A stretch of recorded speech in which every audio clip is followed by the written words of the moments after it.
And David Wood, please open with your 10-minute opening comments. शुक्रिया Chris, और मैं खासकर शुक्रिया कहना चाहूँगा शब्बीर को। जितने क्रिश्चियन डिबेटर्स को मैं जानता हूँ वो मुस्लिम डिबेटर शब्बीर की इज्जत करते हैं दुनिया में, तो आगे बढ़ के मैं भी ऐसा करता हूँ। क्रिश्चियंस और मुस्लिम कुछ बातों पर सहमत हैं।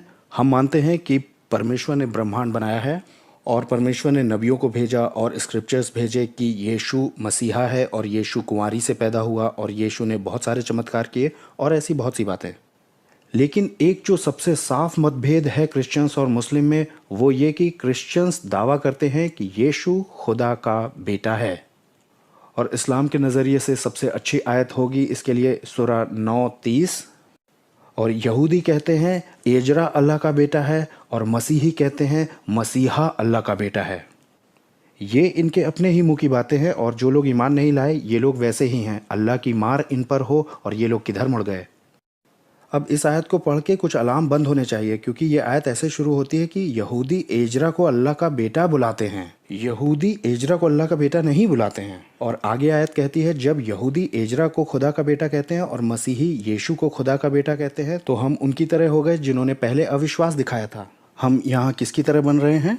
क्रिश्चियंस एक दिन उठ के कहते हैं वाह, हमें तो और ज़्यादा पॉलिथिस्ट जैसा बनना चाहिए। नहीं, क्रिश्चियंस के पास इसके अलावा कोई दूसरा चुनाव नहीं कि यीशु को खुदा का बेटा कहें, क्योंकि यीशु सन ऑफ गॉड करके पहचाने गए कई गवाहों के बादलों के द्वारा। आइए इनमें से कुछ गवाहों को देख भी लें। यीशु का बपतिस्मा हुआ था जॉन द बैप्टिस्ट के द्वारा, और मत्ती 3 में आगे ये होता है, और यीशु बपतिस्मा लेकर तुरंत पानी में से ऊपर आया, और देखो उसके लिए आकाश खुल गया और उसने परमेश्वर के आत्मा को कबूतर के समान उतरते और अपने ऊपर आते देखा, और देखो ये आकाशवाणी हुई कि ये मेरा प्रिय पुत्र है और इससे मैं बहुत खुश हूँ। एक आवाज़ स्वर्ग से आई और कहा ये मेरा प्रिय पुत्र है, जिसका मतलब है ये पिता की आवाज़ है। लेकिन हमें ये कैसे पता चलेगा कि ये किसके बारे में पिता कह रहे हैं? हमें कैसे पता चलेगा जॉन द बैप्टिस्ट को या किसी और को नहीं कहा गया? स्वर्ग से पवित्र आत्मा नीचे आता है और यीशु पर उतरता है। ध्यान दीजिए, पिता और पवित्र आत्मा दोनों एक साथ पहचान करते हैं यीशु की सन ऑफ गॉड की तरह है। और यीशु ने भी खुद अपनी पहचान परमेश्वर के पुत्र के रूप में कई बार दी है। अपने ट्रायल्स के समय मरकुस 14 में जब महायाजक ने पूछा क्या तू उस परम धन्य का पुत्र है, जवाब में यीशु ने कहा मैं हूं, और तुम मनुष्य के पुत्र को सर्वशक्तिमान के दाहिनी ओर बैठे और आकाश के बादलों के साथ आते देखोगे। तो यहाँ पिता, पुत्र और पवित्र आत्मा तीनों पूरी तरह से सहमत हैं कि यीशु खुदा का बेटा है। लूका 1 में जिब्राइल मरियम से कहता है मरियम डरो मत, क्योंकि परमेश्वर का अनुग्रह तुम पर हुआ है। देखो तुम गर्भवती होने वाली हो और तुम्हारा एक पुत्र उत्पन्न होगा, तुम उसका नाम यीशु रखना, और वो महान होगा और परम प्रधान का पुत्र कहलाएगा। यीशु परम प्रधान का पुत्र कहलाएगा जिब्राइल स्वर्गदूत के हिसाब से, जो कि मुख्य बोलने वाला है स्वर्गदूतों में। नबियों ने क्या कहा? यूहन्ना बपतिस्मा दाता इस्लाम और क्रिश्चियनिटी दोनों के हिसाब से नबी है। यूहन्ना 1 में वो अपने चेलों से ये घोषणा करता है मैंने आत्मा को कबूतर के समान स्वर्ग से उस पर उतरते देखा है, वो उस पर ठहर गया। मैं तो उसे पहचानता भी नहीं था, परंतु जिसने मुझे जल से बपतिस्मा देने को भेजा उसी ने मुझसे कहा कि जिस पर तू पवित्र आत्मा उतरते देखे ठहरते देखे वही पवित्र आत्मा से बपतिस्मा देने वाला है। और मैंने देखा और गवाही दी कि यही है परमेश्वर का पुत्र। ये तो हो गई नबियों की गवाही। और यीशु के प्रेरितों ने क्या कहा? प्रेरित नथानिएल यूहन्ना के आखिर में कहता है रब्बी तू परमेश्वर का पुत्र है और इजराइल का महाराजा है। मत्ती 16 में यीशु अपने चेलों से पूछते हैं तुम मुझे क्या कहते हो? पतरस उत्तर देता है तू मसीहा है, जीवित परमेश्वर का बेटा। अब अगर यीशु सिर्फ नबी है तो ये बिल्कुल सही समय है पतरस को डांटने का, लेकिन उसके बजाय यीशु कहते हैं तू धन्य है क्योंकि मांस और लहू ने नहीं बल्कि मेरा पिता जो स्वर्ग में है उसने तुम्हें ये बात जाहिर की है। मत्ती 14 में तूफान के दौरान यीशु पानी पर चलते हैं और जब नाव पर चढ़ जाते हैं तो हवा थम जाती है और चेले उसे दंडवत करके कहते हैं कि तू सचमुच खुदा का बेटा है। अब सिर्फ उसके पुरुष चेलों ने ही उसे सन ऑफ गॉड नहीं बुलाया था। यूहन्ना 11 में लाजर मर जाता है और उसकी बहन मार्था यीशु से मिलती है जब वो लाजर को मुर्दों से जिलाने जा रहा था। हम आगे पढ़ते हैं, यीशु ने उससे कहा तुम्हारा भाई जिंदा हो जाएगा। मार्था उससे कहती है मैं जानती हूँ पुनरुत्थान के अंतिम दिन वो जिंदा हो जाएगा। यीशु उससे कहते हैं पुनरुत्थान और जीवन मैं ही हूँ, जो कोई मुझ पर विश्वास करता है अगर मर भी जाए तो भी जिएगा, और जो कोई जीवित है मुझ पर विश्वास करता है वो कभी नहीं मरेगा। क्या तू इस बात पर विश्वास करती है? उसने कहा हे प्रभु मैं विश्वास करती हूँ कि तू परमेश्वर का पुत्र है जो दुनिया में आने वाला था। मार्था, प्रेरित लोग और यूहन्ना बपतिस्मा दाता ये यहूदी थे, लेकिन कुछ रोमन्स ने भी उसे सन ऑफ गॉड कहा था। जब यीशु की क्रूस पर मृत्यु हो गई तो एक भूकंप आया और रोमन सरदार और जो लोग उसके साथ थे चिल्लाकर बोले, ये सचमुच परमेश्वर का पुत्र था। बड़ी रोचक बात है, दुष्ट आत्माओं ने भी उसे सन ऑफ गॉड कहा जबकि वो उन्हें निकाल रहा था। ये लूका 4 में दिया है। सूरज डूबते समय जिनके यहाँ अलग अलग तरह की बीमारियों से पड़े हुए लोग थे वो भी उन्हें उसके पास ले आए और उसने हाथ रख के एक एक को चंगा किया। और दुष्ट आत्माएं भी ये कहकर निकल रही थी चीखते हुए कि तुम परमेश्वर के पुत्र हो। पहली सदी के सिर्फ उन्हीं लोगों ने यीशु के पुत्र होने को नहीं माना था जिन्होंने उसे अस्वीकार कर दिया था। जिन यहूदी अगुओं ने उसे रिजेक्ट कर दिया था उन्होंने भी ये माना था कि ये परमेश्वर का बेटा होने का दावा कर रहा है। जब वो यीशु को रोमी हाकिम पोंतियुस पिलातुस के पास ले गए मृत्युदंड के लिए तो उन्होंने यूहन्ना 19 में पिलातुस से कहा, हमारे पास व्यवस्था है, उस व्यवस्था के अनुसार ये मृत्युदंड के योग्य है क्योंकि इसने परमेश्वर का बेटा कहा है खुद को। अब सोचिए जरा कितने अलग अलग तरह के गवाह हमारे पास यहाँ हैं। पिता ने यीशु की पहचान की परमेश्वर के पुत्र के रूप में। यीशु ने खुद अपनी पहचान दी परमेश्वर के पुत्र के रूप में। पवित्र आत्मा ने पहचाना यीशु को परमेश्वर का पुत्र। एंजल गैब्रियल ने भी पहचाना परमेश्वर का पुत्र करके यीशु को। नबी यूहन्ना बपतिस्मा दाता ने भी उसे सन ऑफ गॉड करके कहा। यीशु के प्रेरितों ने उसे परमेश्वर का पुत्र करके पहचाना। मार्था ने उसे परमेश्वर का पुत्र करके पहचाना। कुछ रोमन्स ने उसे परमेश्वर का पुत्र करके पहचाना और दुष्ट आत्माओं ने भी उसे परमेश्वर का पुत्र करके पहचाना। तो मुसलमान क्यों नहीं विश्वास करते हैं इन गवाहों के बादलों पर? 600 साल बाद पिता, पुत्र, पवित्र आत्मा, ज्यूस, जेंटाइल, स्वर्गदूत, दुष्ट आत्माएं, आदमी, औरतें सब मिलकर एक कोरस एक सुर में गाते हैं कि मोहम्मद को एक रेवलेशन मिला था। सूरा 6:101। अद्भुत स्वर्ग और पृथ्वी के बनाने वाले के बेटा हो कैसे सकता है जब उसकी बीवी ही नहीं थी? तो अल्लाह के बेटा नहीं हो सकता क्योंकि उसके कोई बीवी नहीं है। एक बार फिर कुछ अलार्म बुझने जा रहे हैं। कुरान के पढ़ने वालों को ये याद आएगा कि मरियम ने भी ठीक यही ऐतराज़ जताया था जब जिब्राइल ने उससे कहा कि उसके बेटा होगा। उसने कहा, मेरे कैसे बेटा हो सकता है जब मुझे किसी आदमी ने छुआ ही नहीं? अल्लाह ने जवाब दिया, ये मेरे लिए आसान है। तो यहाँ अल्लाह के लिए आसान है एक बेटे को पैदा करना बिना दोनों माँ बाप के या बिना किसी सेक्स के। लेकिन जैसे ही हम सूरा 6 में पहुंचते हैं जो कि थोड़ा सा ही बाद में रिवील हुआ था, ये एकदम से असंभव हो जाता है अल्लाह के लिए बिना सेक्स के बेटा पैदा करना। कैसे उसके बेटा होगा जब बीवी ही नहीं है? इसके अलावा कुरान के रचयिता को बिल्कुल भी क्लू नहीं था कि क्रिश्चियन का मतलब क्या है जब हम उसे सन ऑफ गॉड करके बुलाते हैं। ये जो फ्रेज है सन ऑफ गॉड, इसके भिन्न भिन्न मतलब हैं बाइबल में। कुछ का प्रयोग तो यीशु के अलावा भी किया जा सकता है लेकिन कुछ सिर्फ यीशु के लिए ही प्रयोग किए जाएंगे। लेकिन एक मतलब तो इस फ्रेज सन ऑफ गॉड का कभी नहीं रहा कि परमेश्वर ने सेक्स किया और नस्ल पैदा की। और कुरान के हिसाब से सन ऑफ गॉड फ्रेज का सिर्फ यही मतलब हो सकता है बस। अब जब कुरान के रचयिता को मसीही विश्वास का पता ही नहीं है तो कुरान जो क्रिश्चियन डॉक्ट्रिन की आलोचना करती है उसे गंभीरता से क्यों लिया जाए? अब मुस्लिम इन आलोचनाओं को सीरियसली लेते हैं तो उन्हें ये ज़बरदस्ती कहना पड़ता है कि जितने भी दस्तावेज हैं यीशु के ज़िंदगी से संबंधित वो सब खराब हैं। अब यहाँ 2 समस्याएं हैं। पहली ये कि हमारे पास गवाहियों की पूरी एक कड़ी है जो पीछे यीशु के चेलों तक जाती है। हमें पता है कि उनका क्या विश्वास था। उनका विश्वास था कि वो परमेश्वर का बेटा है। अगर यीशु इस्लाम का नबी था और उसके चेले सालों तक उसकी सुनने के बाद ये कहते हुए बाद में निकल पड़े कि वो खुदा का बेटा है तो उसे इतिहास का सबसे खराब बात करने वाला होना होगा। दूसरा ये कि कुरान न सिर्फ हमारे क्रिश्चियन स्क्रिप्चर्स को सच्चा कहती है बल्कि उसके सुरक्षित रहने और अधिकार को भी पक्का करती है। कुरान क्रिश्चियंस को हुक्म देती है कि तुम्हारा न्याय इंजील के हिसाब से होगा। अगर तुम इंजील और दूसरे रेवलेशन जो तुम्हें मिले उस पर खड़े ना हो तो तुम्हारे पास कोई दूसरा ग्राउंड नहीं है। कुरान हमारे स्क्रिप्चर्स से दरखास्त करता है कि दिखाए कि मोहम्मद नबी था। कुरान कहती है कि यीशु के सच्चे चेलों को अल्लाह ने बचा लिया है और उन सबसे ऊंचा ठहरा दिया है जिन्होंने यीशु पर ईमान नहीं लाया। अल्लाह हमारे स्क्रिप्चर्स की और पुराने क्रिश्चियंस की तारीफ कर रहे हैं जबकि असली मतलब है कि हमारे स्क्रिप्चर सब खराब हो चुके हैं और पुराने क्रिश्चियन सब काफिर थे। उसे इस हद तक खराब वक्ता होना पड़ेगा इस्लामिक जीसस की तुलना में कि वो था तो नबी लेकिन उसने दूसरों को दुर्घटनावश ये निश्चय करा दिया कि वो खुदा का बेटा है।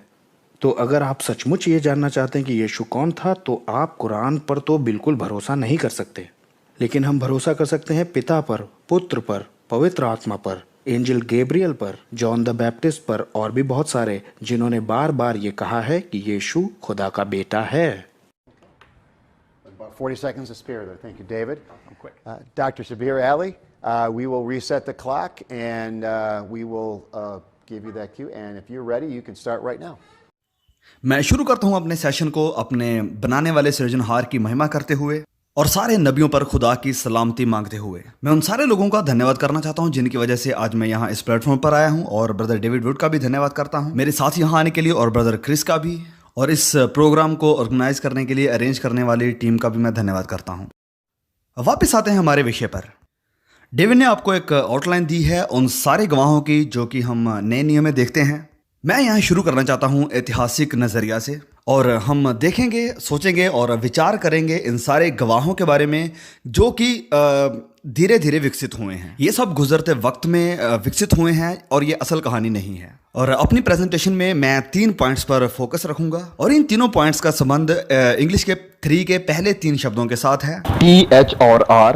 सबसे पहले टी मतलब टेक्स्ट, H फॉर हिस्ट्री इतिहास, और R फॉर रीजन मतलब तर्क। और मैं कहना चाहता हूं कि ये तीनों टेक्स्ट, हिस्ट्री एंड रीजन मिलकर हमें ये बताते हैं कि ईसा अलैहिस्सलाम मतलब यीशु ने कभी भी खुदा होने का दावा नहीं किया, और ये नामुमकिन है उसके लिए कि खुदा या खुदा के बेटे होना, और ना ही असल में कभी यीशु ने खुदा के बेटे होने का दावा किया।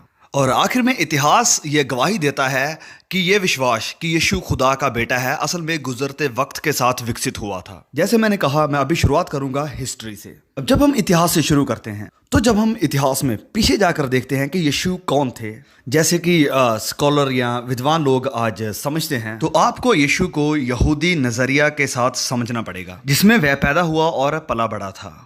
उदाहरण के लिए मेरे पास ये किताब है जिसको लिखा है जेम्स चार्ल्स ने, और इसका नाम है जीसस विद इन जुडाइज्म। वह हमें दिखाते हैं कि यहूदी धर्म में खुदा को अपना पिता कहकर बुलाना ये एक आम बात थी। और फिर हम ये भी समझते हैं कि पुराने नियम में बहुत से ऐसे महत्वपूर्ण लोग हैं, महत्वपूर्ण फिगर हैं जिन्हें खुदा के बेटे कहकर बुलाया गया है, और खुदा भी उन्हें अपने बेटे कहता है। खुदा ने दाऊद को अपना बेटा कहा और सुलेमान को अपना बेटा कहा, और ये बाद में होता है कि मसीही लोग इसी विचार को लेते हैं। उदाहरण के लिए हम जानते हैं कि खुदा दाऊद को अपना बेटा कहता है, और फिर मसीह लोग इसी बयान को लेते हैं और कहते हैं कि खुदा ने यीशु को अपना बेटा कहा। उदाहरण के लिए जब यीशु का बपतिस्मा हुआ था, लेकिन यह बयान असल में दाऊद की तरफ इशारा कर रहा था। तो दाऊद ये वाला डेविड नहीं, इतिहास वाला डेविड।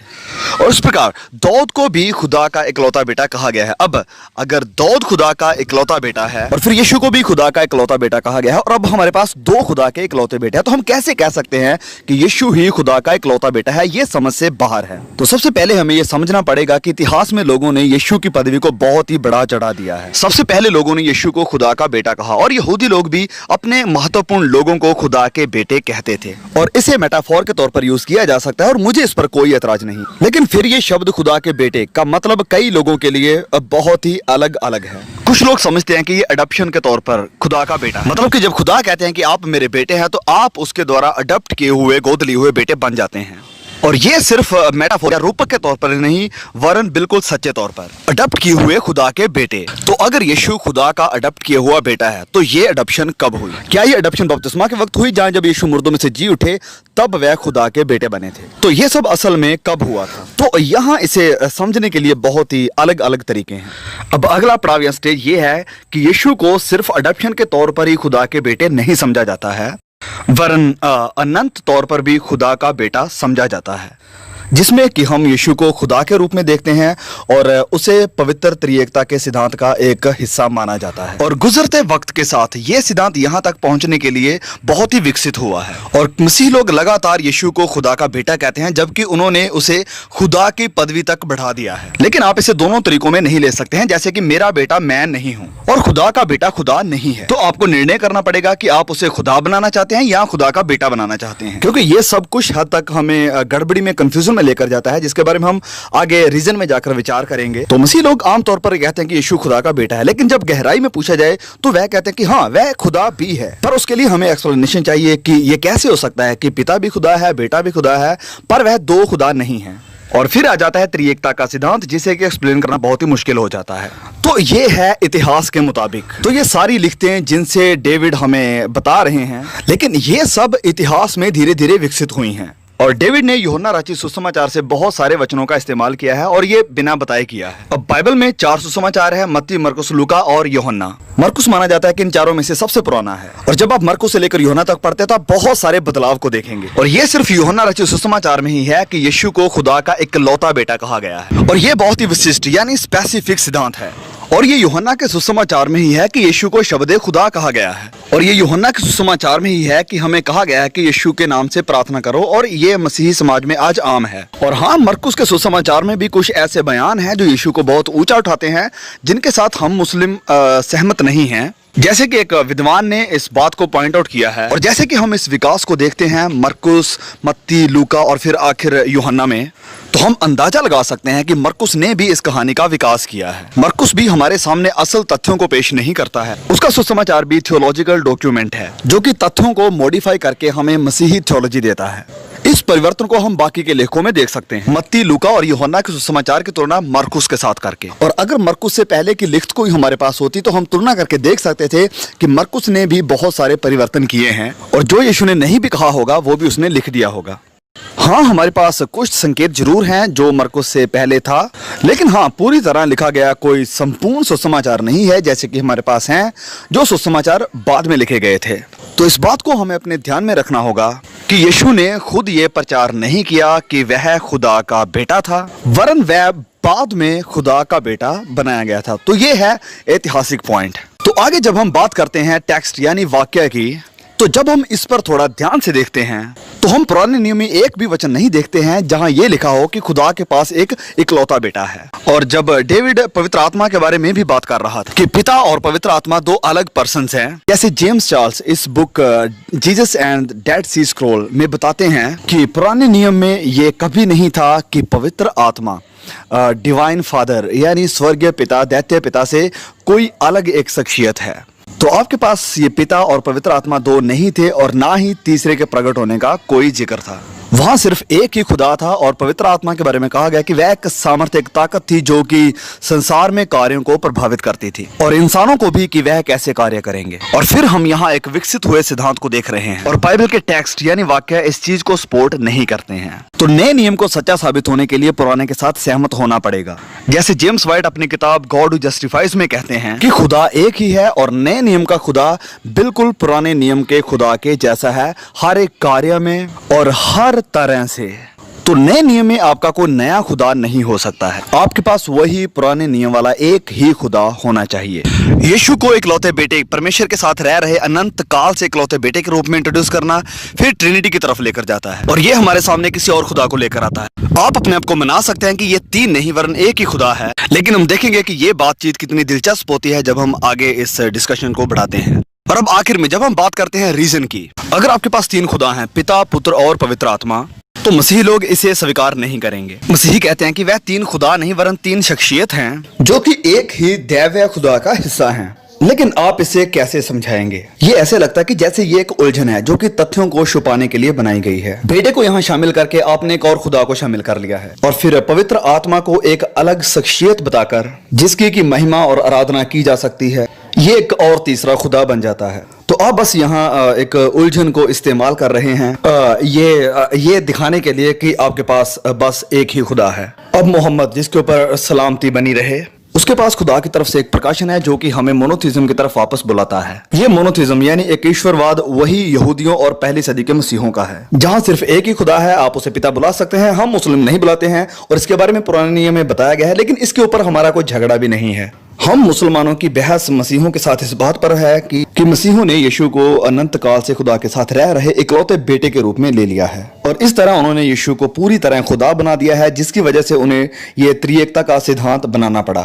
पिता, पुत्र, जहां पिता भी खुदा है, पुत्र खुदा है और पवित्र आत्मा भी खुदा है, और ऐसा लगता है जैसे तीन खुदा हैं। तो पुत्र के बारे में आप क्या कहेंगे? अगर ये बेटा परमेश्वर के द्वारा इकलौता बेटा बनाया गया, थ्योरेटिकली वह भी अपने बेटे और बेटियां बना सकता है, और इस प्रकार आप गॉड हेड में बहुत सारे व्यक्तियों को शामिल कर सकते हैं, और इस प्रकार त्रिएकता असल में इसके साथ नहीं निपटती है। और बाइबल में ऐसा कोई भी वचन नहीं है जो त्रिएकता की शख्सियतों को तीन तक ही सीमित रखे। एक वचन पहला यूहन्ना अध्याय 5 वचन 7 था, और मॉडर्न ट्रांसलेशंस में उस वचन को हटा दिया गया है, क्योंकि मसीह विद्वानों ने माना है कि यह वचन असल हस्तलिपि यानी असल मैन्युस्क्रिप्ट्स में नहीं है। तो जब इस वचन को बाइबल से निकाला जाता है तो हमारे पास एक ऐसी बाइबल रह जाती है जो नहीं बताती है कि गॉड हेड में या ट्रिनिटी में सिर्फ तीन ही शख्सियतें हैं। तो थियोरेटिकली आप देख पाएंगे कि यीशु के पास उसके अपने बेटे और बेटियां हैं, और फिर आप इस यूनिटी में बहुत आयत को देख पाएंगे। शुक्रिया। Thank you, Dr. Beer. Thank you, David. Thank you Chris और थैंक यू शबीर। अपने ओपनिंग स्टेटमेंट में ही मैंने कहा था कि जितने लोग यीशु को सन ऑफ गॉड करके पहचान सकते थे उतनों ने पहचाना उसे सन ऑफ गॉड करके। पिता ने, यीशु ने खुद और पवित्र आत्मा ने, ये ट्रिनिटी है। जिब्राइल स्वर्गदूत, जॉन द बैप्टिस्ट, मार्था, यीशु के चेले, बहुत सारे रोमन्स और यहाँ तक कि दुष्ट आत्माएं भी सहमत थी कि यीशु खुदा का बेटा है। हम ये पढ़ते हैं प्राचीन अभिलेखों में जो यीशु के जीवन के बारे में है, और मसीही होने के नाते मैं विश्वास करता हूँ अब जब यीशु ने सबसे चमत्कारिक जीवन बिताया है इतिहास में, तो ये परमेश्वर के मोहर की मंजूरी है उसके संदेश पर। अब मेरे मुसलमान दोस्तों की अपेक्षा मैं ज़्यादा भरोसा करता हूँ परमेश्वर की सामर्थ पर। अब अगर यीशु के पैगाम पर परमेश्वर चमत्कार कर रहा है अधिकार के साथ, तो जाहिर सी बात है कि परमेश्वर चाहता है कि लोग ध्यान दें उस पैगाम पे।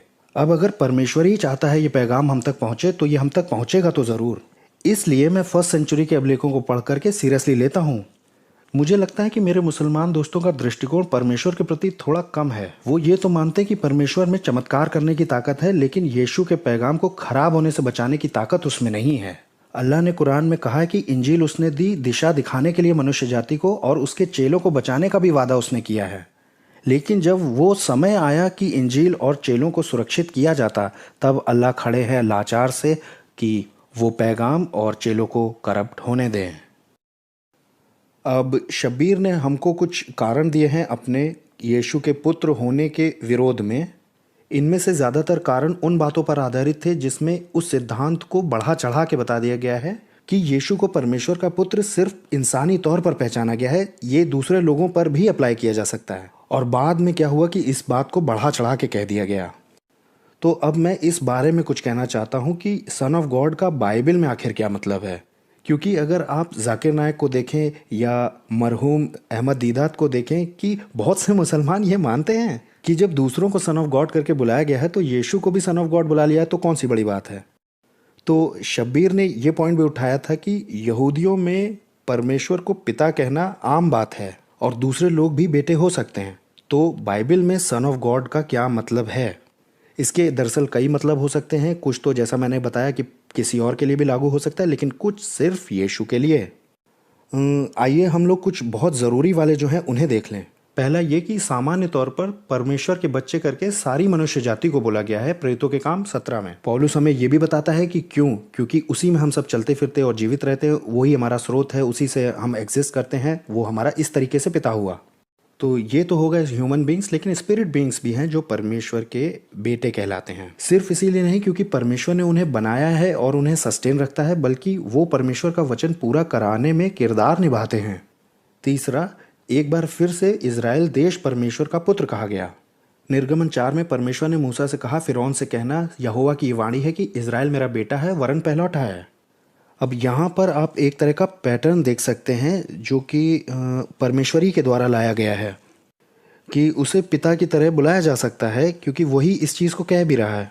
चौथा है दाऊद के वंश का राज्य करने वाला राजा। ऐसा राजा जो दाऊद के वंश में उत्पन्न हुआ हो सन ऑफ गॉड कहलाया, क्योंकि उसे परमेश्वर ने ही सिंहासन पर बिठाया। वो परमेश्वर के अधिकार के अधीन है और परमेश्वर का रिप्रेजेंटेटिव है।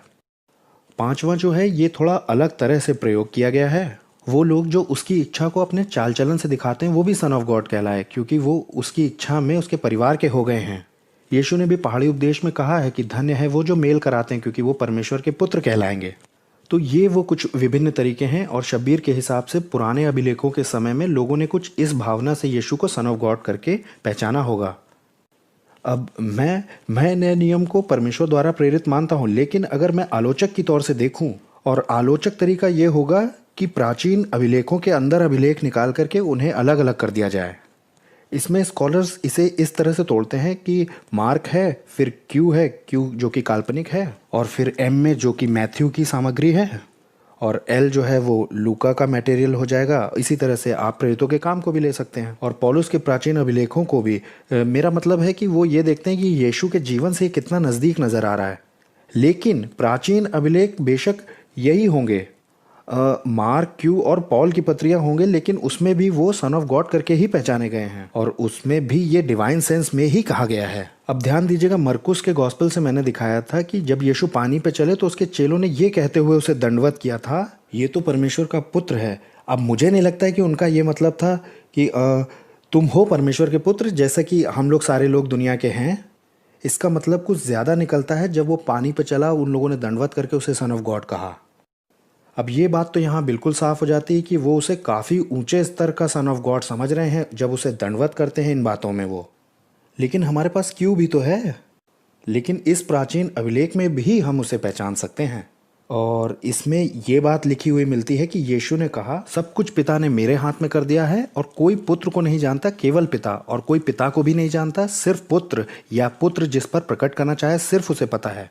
तो ये तो पूरी तरह से साफ कर दिया गया है कि ये सेम सेंस में तो नहीं कहा जा रहा है जैसे बाकी लोगों के लिए भी कहा गया हो। और अगर आप यीशु के दावों को इन सोर्सेस में से किसी में भी, MLQ, मार्क, किसी में भी देखें तो आपको मिलेगा कि यीशु सन ऑफ गॉड करके बुलाए जा रहे हैं डिवाइन सेंस में। तो शब्बीर इसमें पूरी तरह से गलत है कि पुराने सोर्सेज में यीशु सिर्फ इंसानों की तरह पहचाने गए हैं, बाकी बाद में इसका विकास करके बढ़ा चढ़ा के कह दिया गया।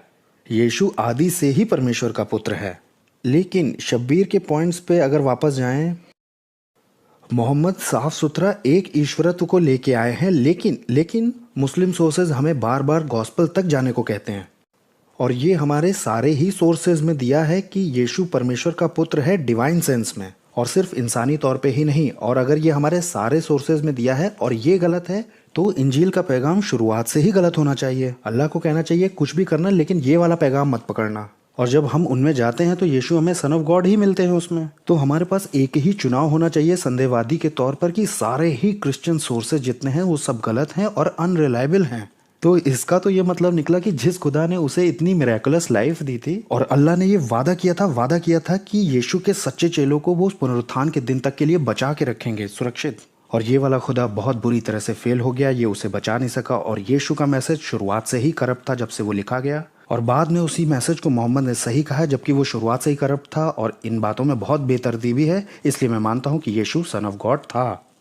David and Dr. Shabir, we are resetting the clock for 7 minutes, and this will give you a chance for your first rebuttal, and you can start right now.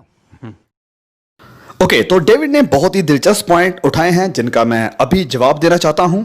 उसने कहा है कि कुरान में लिखा है कि खुदा अपने बेटे पैदा नहीं कर सकता है क्योंकि उसके पास कोई पत्नी नहीं है। लेकिन डेविड यहां मिस कर रहे हैं कि कुरान बहुत सारे तरीकों से यीशु के खुदा के बेटे होने को अस्वीकार करता है। कुरान कहता है कि खुदा के पास कोई ऐसे बेटा नहीं है जैसे लोग सोचते हैं कि पहले उसके पास एक बीवी होगी और उसके बाद उसका एक बेटा होगा, और ना ही खुदा किसी बेटे को अडॉप्ट करते या गोद लेते हैं। Takhadha is the Arabic word which means adoption. Lam yattakhidh waladan. वह किसी बेटे को गोद नहीं लेता।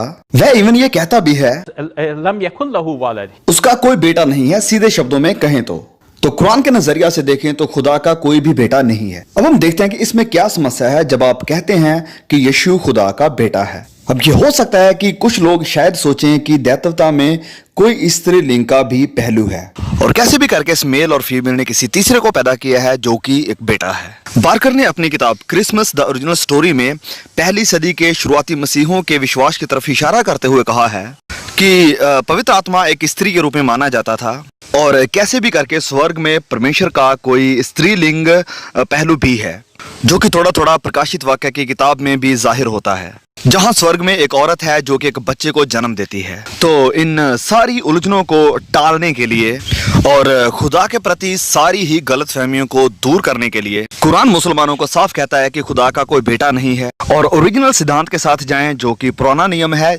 जहां खुदा का कोई भी बेटा नहीं है। डेविड ने बहुत वक्त लगाया ये दिखाने के लिए कि कैसे पुराने नियम में अलग अलग तरीकों के साथ ये शब्द खुदा के बेटे का इस्तेमाल हुआ है, लेकिन इनमें से एक भी तरह से ये नहीं दिखाया गया है कि किसी उस व्यक्ति के लिए ये शब्द खुदा का बेटा इस्तेमाल किया गया हो जो अनंत काल से पिता के साथ है और वह खुदा का इकलौता बेटा है। हम देखते हैं कि फरिश्तों से लेकर दाऊद तक खुदा के बेटे हैं, लेकिन एक भी नहीं जो अनंत काल से पिता के साथ रह रहा इकलौता बेटा। मुझे लगता है कि ये पुराने नियम में बहुत ही कम है और ये मसीह विचारधारा में बहुत बड़े गैप की तरफ लेकर जाता है। जब कुरान कहता है कि इंजील के अनुसार फैसला करो, तो ये सारी इंजील की बात नहीं कर रहा है जो आज हमारे पास है। यहाँ लिखा है वलयहकुम अहलुल इंजीली बिमा अंज़लल्लाहु फीह। इंजील वालों को चाहिए कि उस विधान के अनुसार फैसला करे जो अल्लाह ने उस इंजील में उतारा है। तो ये सारी इंजील के अनुसार नहीं जो आज उनके हाथों में है, वरन उनके अनुसार जो खुदा ने उनकी किताबों में उतारा है।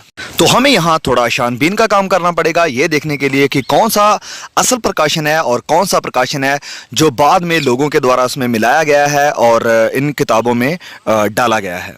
हाँ, खुदा ने वादा किया है कि वह यीशु के सच्चे चेलों को संभालेगा और हम यहाँ पर यह भी देखते हैं कि कुरान यहाँ पर बहुत ज़्यादा सहनशीलता दिखाता है कि हम अपनी इंसानी बुद्धि से यह स्वीकार नहीं कर सकते हैं कि कैसे लोगों में इतने छोटे छोटे बदलाव हो सकते हैं। लेकिन खुदा के द्वारा दिया गया यह कुरान जो खुदा की बुद्धि से आता है और समझता है कि इंसान तो इंसान ही है जो कि कई चीज़ों में बदल भी सकते हैं, लेकिन खुदा लोगों की गलतियों के बावजूद भी वह उन्हें स्वीकार करता है जैसे भी वे हैं, जब तक कि उसने एक रास्ता नहीं निकाल दिया कि वह आगे कैसे समझे। सो कई सदियों तक मसीही लोग नाइसियन क्रीड को मानते रहे जब तक कि कुरान प्रकट या जाहिर नहीं हुआ। और अब जबकि कुरान प्रकट हुआ है तो हर किसी से ये उम्मीद की जाती है कि वह इस फाइनल रेवलेशन के साथ जाए। जैसे संत पौल ने खुद भी कहा है अपने एक खत में कि खुदा ने मूर्ति पूजकों के अतीत के गुनाहों को, गलत कामों को माफ कर दिया है, और अब जबकि यीशु के द्वारा प्रकाशन आया है तो लोगों को चाहिए कि वह उसके प्रकाशन पर विश्वास करें। बिल्कुल ऐसे ही जैसे मोहम्मद सल्लल्लाहु अलैहि वसल्लम आए हैं तो लोगों को चाहिए कि इस आखिरी नबी के नक्शे कदम पर चलें। और मोहम्मद सल्लल्लाहु अलैहि वसल्लम ने कुरान हमें देते हुए हमें असल में वो सच्चाई दी है जो पहले से ही और जो असल में शुरुआत में थी। डेविड कह रहे हैं कि मरकुस और बाकी के इंजीलें और पत्रियां यीशु के खुदा होने की तरफ इशारा कर रही हैं, लेकिन जो मैंने ऑब्जेक्शंस इनके खिलाफ उठाए हैं उनका अभी तक जवाब नहीं मिला है। जो ऑब्जेक्शंस हैं जैसे कि जॉन बोल्टन ने अपनी किताब जीसस द अनआंसर्ड क्वेश्चन में उठाए हैं कि मरकुस की इंजील भी पहले के सूत्रों के आधार पर थी और मरकुस ने भी इन सिद्धांतों को या अपनी शिक्षा को विकसित किया है, इवॉल्व किया है, और जिस तरीके से पेश किया गया है उसने आखिर में यह किया है। और पौलुस यीशु का शुरुआती या पहला गवाह नहीं था, वरन प्रेरित थे, चेले थे। जैसे जेम्स डॉन ने अपनी किताब unity in the diversity in the new testament में बताया है, पॉइंट आउट किया है कि पहली सदी के मसीह पौलुस को अपोस्टेट मानते थे और पतरस को विश्वास का चैंपियन मानते थे, क्योंकि वे जानते और देखते थे कि प्रेरित पौलुस और प्रेरित पतरस की शिक्षा में बहुत बड़ा अंतर है। तो कहाँ है प्रेरित पतरस की शिक्षा हम नहीं जानते हैं, लेकिन उनकी 2 पत्रियां हमें बाइबल में देखने को मिलती हैं। जब बात करते हैं दूसरे पतरस की तो बहुत से स्कॉलर मानते हैं कि ये पतरस की राइटिंग नहीं है, ये असल में उसके नाम पर लिखी गई है, और पहले पतरस पर ज़्यादातर विद्वान बटे हुए हैं। तो हमारे पास कुछ भी ऐसा ओरिजिनल नहीं है जो ये साबित कर सके कि ये शिक्षा या इंजील संत पतरस के द्वारा लिखी गई है। तो प्रेरितों के काम में पतरस और बाकी चेलों की जो स्पीचेस हैं उनका क्या, जो कि प्रेरितों के काम में रिकॉर्ड की गई हैं। आमतौर पर ज़्यादातर विद्वान और स्कॉलर ये मानते हैं कि ये सारी स्पीचेस असली चेलों की, प्रेरितों की नहीं है, और लेखक लूका ने इसे बदलकर अपने तरीके के साथ सबके सामने पेश किया है। तो हमारे पास कोई भी असल और शुरुआती रिकॉर्ड बिल्कुल नहीं है। अब जो हमारे पास है वो है एक विकास सुसमाचार के सिद्धांतों में, जिन्हें हम अपनी आंखों से बिल्कुल साफ तौर पर देख सकते हैं। और मैंने इसकी पहले भी एग्जाम्पल दे दी है कि कैसे यूहन्ना के सुसमाचार में इस सारी कहानी को विकसित किया गया है। तो आइए हम देखते हैं कि कैसे मरकुस के सुसमाचार में कुछ चीज़ों को पेश किया गया है और कैसे बाद के सुसमाचारों में उन्हीं बातों को गलत पेश किया गया है। मरकुस के सुसमाचार में जब यीशु बेड़ी में सो रहे होते हैं तो चेले उसके पास आते हैं और कहते हैं कि हे रब्बी, क्या तुझे कोई फिक्र नहीं है कि हम कैसे डूबते चले जा रहे हैं। लेकिन मत्ती के सुसमाचार में वह उसे प्रभु कहते हैं। सिर्फ यही नहीं, बाद के सुसमाचारों में वह जानते हैं क्या करना है, वह उसकी आराधना करते हैं। तो ये बाद में विकसित हुई असल कहानी से ली गई ये एक कहानी है। ऐसी बहुत सी चीजें हम बार बार देख सकते हैं। मरकुस में अगर उसे वह रब्बी कहते हैं तो बाकी के सुसमाचारों में वह उसे प्रभु कहते हैं। अगर वहां उसे गुरु कहते हैं तो बाद में उसे प्रभु कहा जाता है। तो पहले सुसमाचार में अगर वह उसे झिड़कते हैं तो बाद के सुसमाचारों में वह उसकी वर्शिप करते हैं। तो इस कहानी में सिर्फ विकास है। ये ऐसा नहीं है कि जिब्राइल फरिश्ते ने आकर ये लिखतें दी हैं कि हम जिब्राइल फरिश्ते के वचनों को बता रहे हैं। तो हम लोगों को पढ़ रहे हैं जो कहते हैं कि फरिश्ते ने ऐसा कहा या यूहन्ना बपतिस्मा देने वाले ने ऐसा कहा। तो ये बाद में लिखी गई कहानी है जो विकसित हुई है। तो हमें असल कहानी की तरफ जाना होगा जो कहती है कि यीशु खुदा का सेवक है, वह एक इंसान है और नबी है, खुदा का बेटा नहीं। Thank you, Dr. Shabir Ali. And take it away, David. Alright, जैसा मैंने पहले बताया कि मुझे लगता है मुसलमान परमेश्वर की ताकत को थोड़ा कम समझते हैं। जितना हम समझते हैं उतना तो वो नहीं मानते। यीशु एक कुंवारी से पैदा हुए थे इस्लाम के हिसाब से। अल्लाह इतना करने की ताकत तो रखते हैं कि यीशु ने मुर्दों को जिंदा कर दिया, कोढ़ियों को चंगा कर दिया। इतना पावरफुल तो वो हैं। बजाय इसके कि उसे मरने दिया जाए, उसे बचा लिया जाता है और जन्नत में उठा लिया जाता है। तो खुदा के इतना करने की ताकत तो है। और ये खुदा वादा कर रहा है यीशु के चेलों को जब तक पुनरुत्थान का दिन ना आ जाए तब तक सुरक्षित रखेगा। और ये खुदा कहता है मैंने गॉस्पेल दिया है, इंजील दी है पूरी मनुष्य जाति को दिशा दिखाने के लिए, और वो उसे सुरक्षित रखता नहीं है और हमारे सारे ही सोर्सेस करप्ट हो जाते हैं। तो ये सब करने की खुदा में ताकत है, लेकिन उस पैगाम को लिखित तौर पे नहीं आने देता। अब शब्बीर के हिसाब से यीशु को सन ऑफ गॉड कहने में समस्या है क्योंकि ये इशारा कर देता है किसी औरत वाले पहलू की तरफ।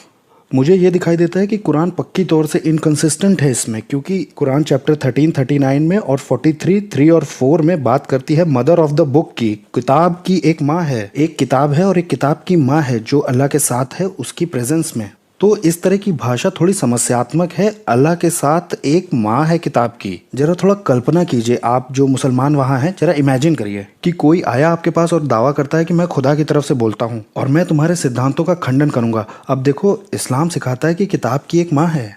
अब जाहिर सी बात है, बाप कौन है? बाप देखो अल्लाह को ही होना पड़ेगा क्योंकि अल्लाह का ही कलाम है। इसलिए अल्लाह ने किताब की माँ के साथ सेक्स करके कुरान की नस्ल बना दी। आप कहेंगे कितनी पागलों वाली बात है, आप इसे रिजेक्ट ही कर दोगे क्योंकि ये इसका मतलब ही नहीं है। और मैं आपके साथ सहमत भी हूँ, लेकिन कुरान का रचयिता कुछ ऐसा ही सुनाई देता है। वो हमारे सिद्धांतों पर प्रतिक्रिया तो दे रहा है, लेकिन लग नहीं रहा कि वो उसे समझा है। वो ट्रिनिटी के सिद्धांत पर भी रिस्पॉन्स कर रहा है, लेकिन हमारा ट्रिनिटी से मतलब क्या है वो उसे पता नहीं है। तो उसकी इन बातों को गंभीरता से लेना थोड़ा सा मुश्किल है।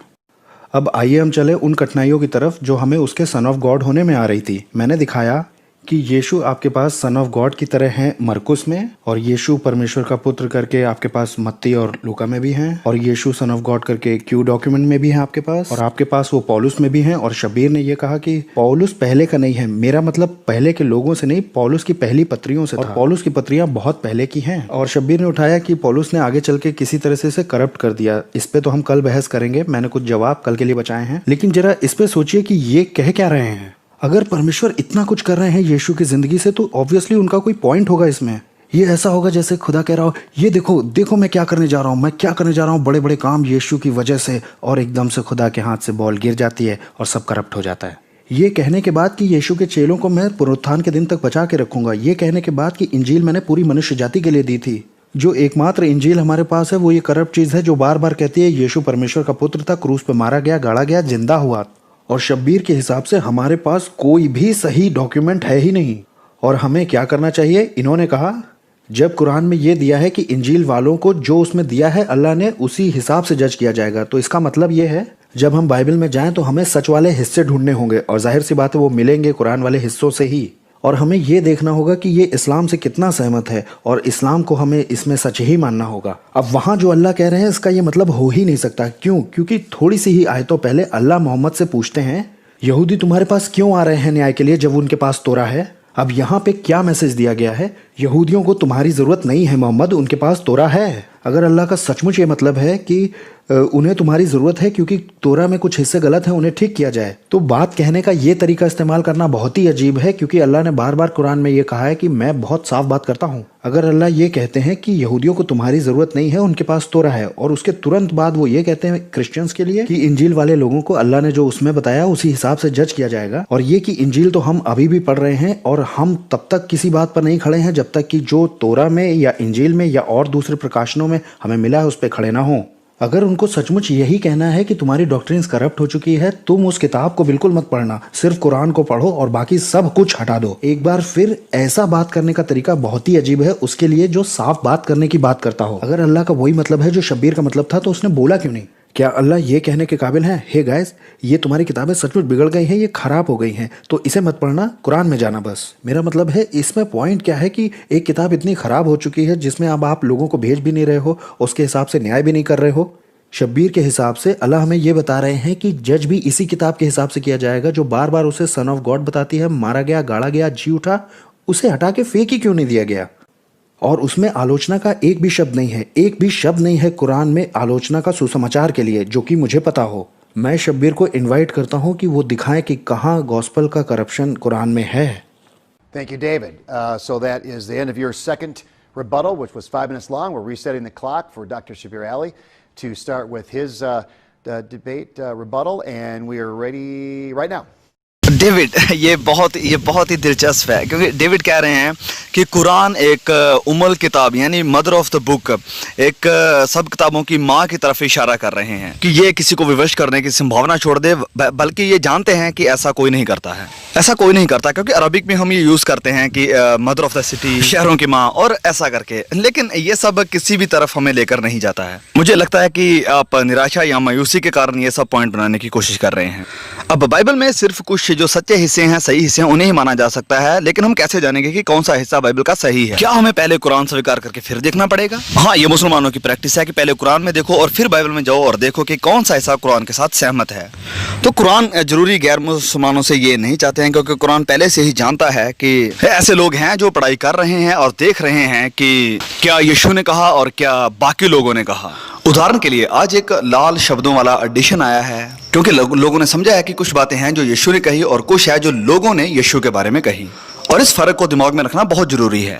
और अब विद्वान ये जानने की कोशिश कर रहे हैं कि यीशु के कहे हुए सबसे पहले शब्द क्या थे। तो ये सिर्फ अभी नहीं, वरन पूरे इतिहास में ये चलता आया है कि विद्वान देखना चाहते हैं कि क्या यीशु ने कहा है और क्या लोगों ने यीशु के बारे में कहा। तो वह कैनोनिकल और नॉन कैनोनिकल किताबों में फर्क को देखने की कोशिश कर रहे हैं, जहां तक भी कर सकते हैं।